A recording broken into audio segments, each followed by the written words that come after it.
we are here now to talk about this week's show. And before we begin here, there's one thing that I do want to talk about, and that is we have a rule here at MTGO Masters, which is you are not allowed to play the same deck from week to week within 28 cards. So if you can change 28 cards, cool. Awesome. And you can tell where I'm going with this, because today we're joined by Corbin, Hosler, Aspiringspike. We have Nikachu as well, the Merfolk Master. And the question that everybody's got is, what did you do this week? How did you make it work? Well, I was mapping out every single different variation of Merfolk that I could build for like 4 or 5 weeks, before this tournament even started. So it's hard. If you ask me, like, if I can change 20 to 24 cards, that's easy. That's great. 28, now I have to like sacrifice some children that I don't want to sacrifice. All I gotta say though is I want to see you win this week, and I want to see how you do it again with Merfolk for the following week. That would be the true accomplishment there, if you can play Merfolk 3 weeks in a row. I'm gonna do my best. It's like you won. Okay, great. Now do it again. Yeah.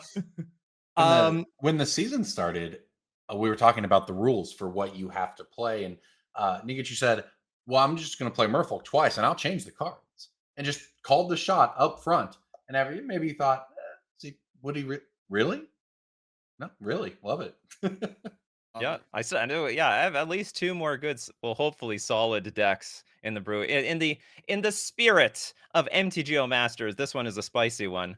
It's like that last summer felt like maybe Merfolk was a little powered down, so I started jamming like any Modern Horizon cards I could to up the power level of the deck. You're gonna have to put in like shapeshifters and stuff now just to get enough Merfolk. I'm in. That's right. All right. Well, the big topic of this week is, in fact, elimination, right? We're all here friends for like the next few minutes, but once we get to the matches, it's going to be cutthroat. So let's talk a little bit about that. We'll start with you, Spike. How did this week's elimination sort of factor into your deck selection? Because I know, obviously, you've got a very exciting deck that you've brought today. What is it? And talk to me about it and the process, too. I'm playing this mono black smallpox deck I've been working on for a couple weeks. I've been liking it a lot. I've been playing a lot. Nasiva's been playing it, top 8 at a challenge with it recently. I knew that Nikachu was going to play Merfolk. I was not deterred at all by him playing Merfolk last time. I knew he was going to figure out a way to make it work. This deck is very good against creature strategies. And then also one thing I like about it is I think it's just kind of tough to play against. You have to play against Smallpox plus Flagstones. You have to play against the One Ring. You have to play against Sorin plus Vein Ripper. And all while getting Thoughtseize. And I kind of valued that a little bit more than trying to figure out what everybody else was playing today. Okay. Yeah. All right. I like it. I mean, last time you came in with, what is it? Timeless Amulet, which is a very spicy one too. Corey, talk to me about maybe your deck, elimination, what it means for you, the pressure. What's it like? Yeah, so I kind of the same thing as Spike here. I've just been playing this, I don't even really know what to call my deck, Blue Zoo, I guess, but it's barely a zoo deck. Just really the power of Scion of Draco and Leyline of the Guild Pack combined to make impossible to deal with creatures. And as I say that, my first round, a little spoiler here, is going to be up against an opponent who has 4 Liliana of the Veil. So how dare you, Spike, is all I got to say. But my plan was to have this really tough to deal with combination kind of go the distance. But yeah, I didn't really go with too much metagaming either. This is a deck I'm preparing for an upcoming event this weekend. And I've been really liking it, and I just think it's a very powerful strategy. Kind of the quote-unquote bad guy of the format as Scion of Draco. And Leyline of the Guild Pack is not how you make friends, I'll tell you that. Yeah. Honestly, I think this might be the first showing or the second showing of Scion of Draco and Leyline of the Guild Pact. So, props to the team here for coming up with creative, spicy decks. And Corey, you and I are gonna have to talk later. Next up, we have Corbin Hosler. What have you brought today? And who paid you to do this? Because this is a crazy deck, right? Yeah, so I'm talking about Calibrated Blast here. Corey mentioned the power of Scion of Draco with Leyline of the Guild Pack. It turns out you can just play Scion of Draco without Leyline of the Guild Pack if you're playing Calibrated Blast, which deals a huge amount of damage directly to the face, and you can play Throes of Chaos to cascade into it directly. So what really makes this deck, you have all of these expensive cards that are going to do the damage with a Calibrated Blast, but what really gives it its power is its mana base. It plays a ton of lands. Some of them do damage directly to the face, the deserts.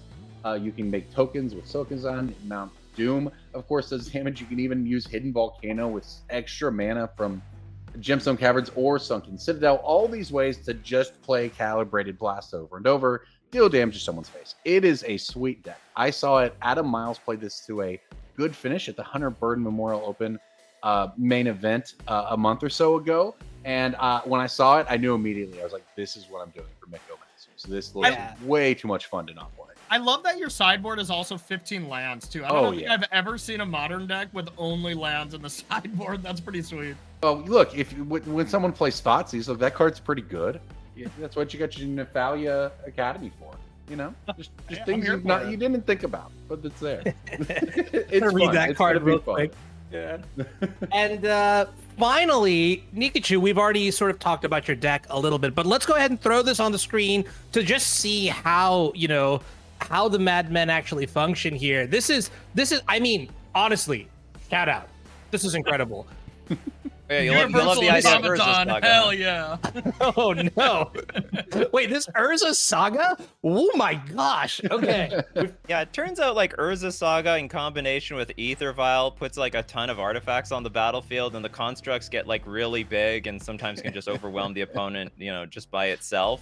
But also I found out that Aether Spellbomb is very, very useful for me in this deck, both for bouncing my opponent's creatures and also for just bouncing my own creatures back to my hand in response to removal. And I always found it's very awkward on turn 4 when you make that second construct and you get like something like Shadow Spear. But the thing is, you can't equip Shadow Spear, but I can get the Aether Spellbomb and I can activate it immediately. So I found that it was like much easier on the curve. So I thought it was just like a pretty powerful card, and I don't mind trying to test out some Universal Automaton here. It's a 1-mana 1/1 changeling shapeshifter, but it's also an artifact that I can go get with my Urza Saga. So if I need any extra Merfolk on the board, I just go get myself a Universal Automaton.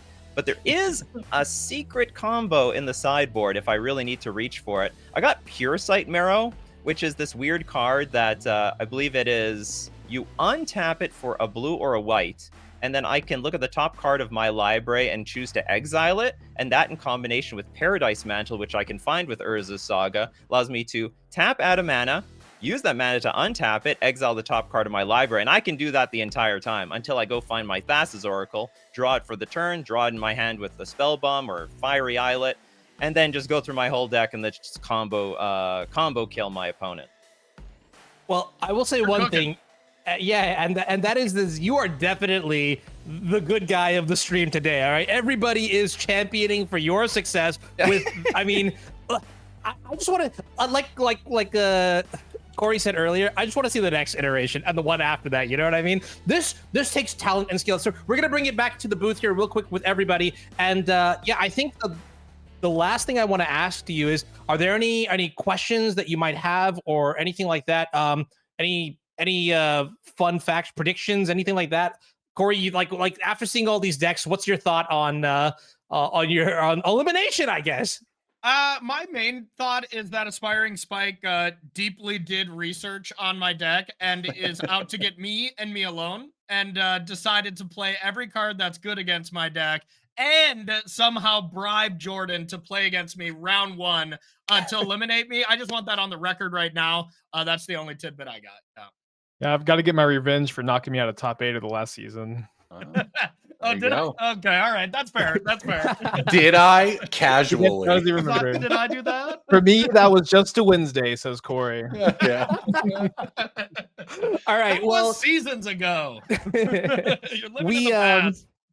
gonna go ahead and start getting the first match set up here a little bit, get that underway here. Before we do that, we do need to say thank you to a lot of the people that have helped bring this show together.